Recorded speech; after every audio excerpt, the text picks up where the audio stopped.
And the front page of the Des Moines Register is clearly a front page that Senator Marco Rubio will feel very good about today. Trump slips, it says, and Rubio shines. Senator Rubio already back on the campaign trail in the Hawkeye State this morning, joining us from Ankeny, which, did I say that right? Ankeny? Just outside of Des Moines. Ankeny, Iowa. All right. Good morning, Senator. Good to have you with us today. Good morning. So for a while, you know, it kind of felt like the Ted Cruz, Marco Rubio show last night. You guys went back and forth quite a bit, and some of the analysts this morning saying, as the Des Moines Register seems to feel, that when you're dealing with somebody who was a Princeton, sort of national class debater, that you went toe-to-toe very well. How do you, how would you score it? I know you feel that you did well, but where do you think you landed points that will serve you well coming up? Yeah, this is not an athletic competition, so the important thing is, and it's not personal, because I like Ted very much personally, and I know he likes me. I think the issue is we have a fundamental difference of opinion on two important things. One is on the national defense of this country. He talks about, very tough, about how we're going to make the sand glow in the desert. The problem is you can only do that if you have an Air Force. And we're going to be left with the smallest and the oldest Air Force we have ever had.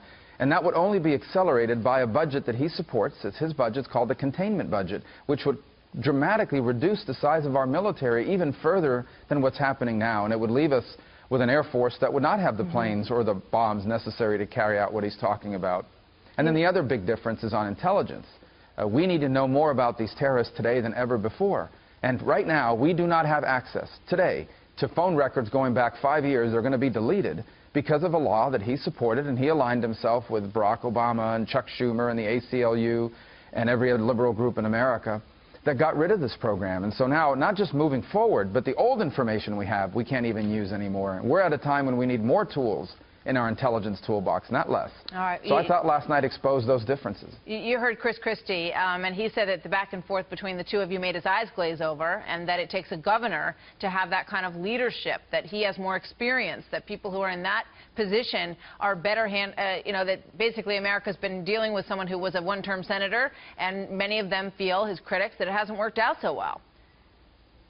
Well, first, Barack Obama hasn't failed because he's a one-term senator. He now has 7 years of presidential experience, and he's still making mistakes. He's worse today than he was when he first got there. The second point I would make is, that's a cute line by Chris Christie, but this is an important and complex issue.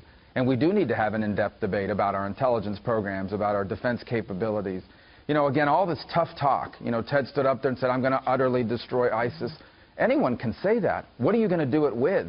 And when you support a budget like he does, that dramatically cuts defense spending, when you vote against every defense authorization bill ever presented before you, how can you argue that the bill that pays for the military, that funds our troops and the Iron Dome, how can you then stand there and say that? I'm going to utterly destroy ISIS, but I'm not going to pay for or support what it will take to utterly destroy ISIS.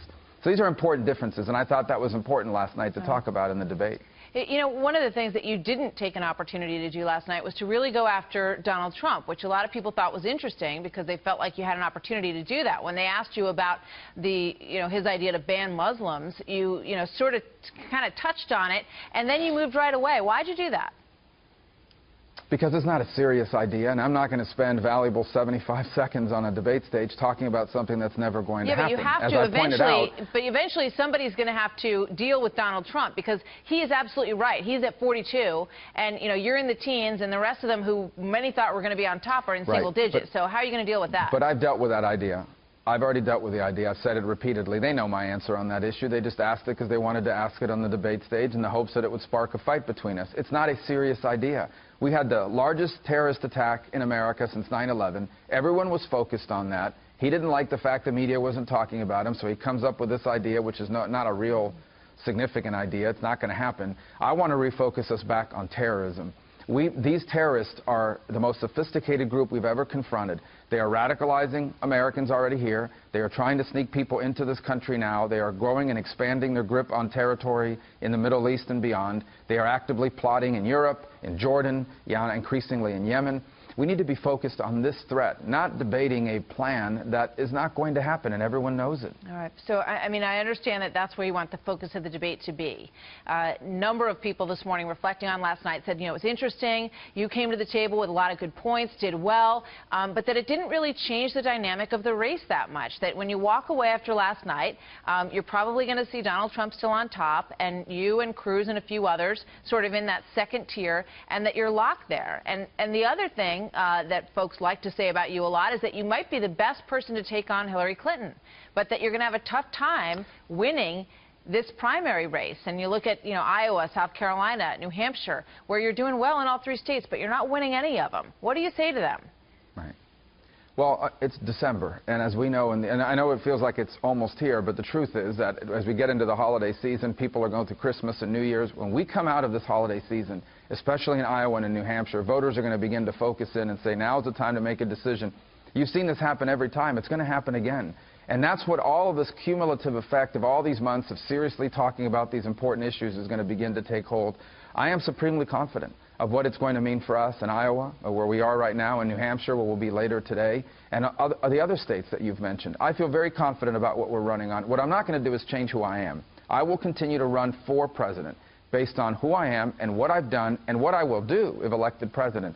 And the #1 priority that I will have when I'm president is I will keep America safe, and not just against ISIS, against China and Russia and North Korea and Iran and any other threat that confronts this country now or in the future. Yeah, there's a lot of them out there right now, to be sure. Senator, thank you very much. Good to have you with us this morning. Thank you, Martha.